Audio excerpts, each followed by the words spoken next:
channel guys. Nah, di video kali ini saya akan membahas tentang gelombang elektromagnetik, yaitu gelombang yang tidak memerlukan medium untuk merambat. Jadi, gelombang elektromagnetik dapat merambat di ruang hampa sekalipun.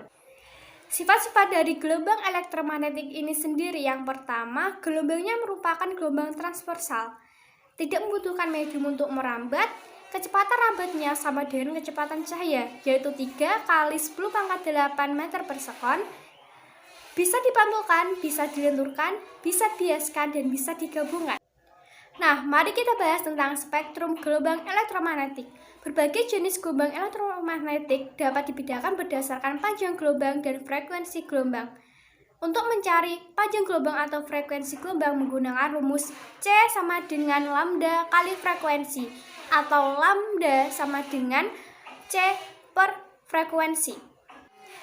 Jenis-jenis gelombang elektromagnetik dapat disingkat Gurutti, rada, teler, gamma, rongsen atau sinar X, ultraviolet atau UV, sinar tampak, inframerah, radar atau gelombang mikro, televisi, dan radio. Semakin ke kanan, panjang gelombangnya akan semakin besar. Kebalikannya, semakin ke kanan, frekuensinya semakin kecil. Kali ini saya akan membahas salah satu jenis gelombang elektromagnetik, yaitu sinar UV. Sinar UV mempunyai rentang frekuensi antara 10⁻15 sampai 10⁻16 Hz dan mempunyai rentang panjang gelombang antara 1 nanometer sampai 400 nanometer. Nah, sinar UV ini dihasilkan dari dua. Yang pertama adalah transisi elektron keluar dari suatu atom. Yang kedua adalah radiasi termal yang dipancarkan oleh matahari. Untuk radiasi termal yang dipancarkan oleh matahari, ilustrasinya seperti ini.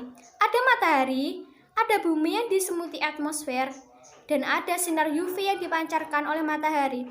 Nah, sinar UV ini sebelum menuju ke bumi, sebagian diserap oleh atmosfer, sehingga sinar UV yang menuju bumi seakanlah sedikit, dan ini tidak membahayakan bagi makhluk hidup.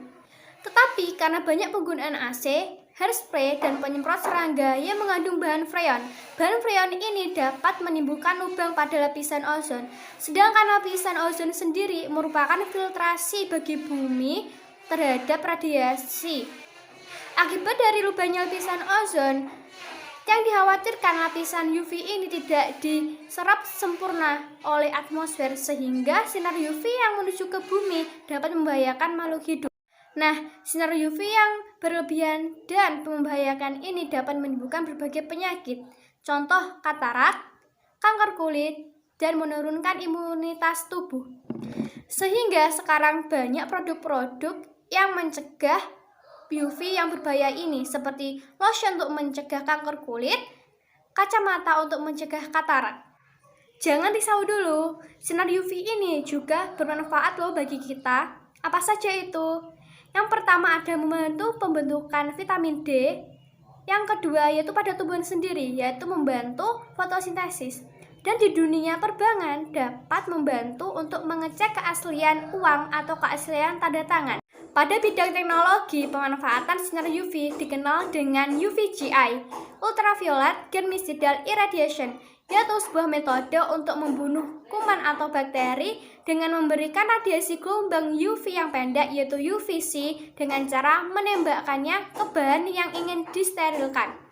Cara kerjanya yaitu dengan merusak nukleik asid atau merusak DNA, sehingga fungsi sel pada bakteri tidak bekerja. Metode ini juga biasa dipakai dalam industri makanan, pemurnian air, dan udara.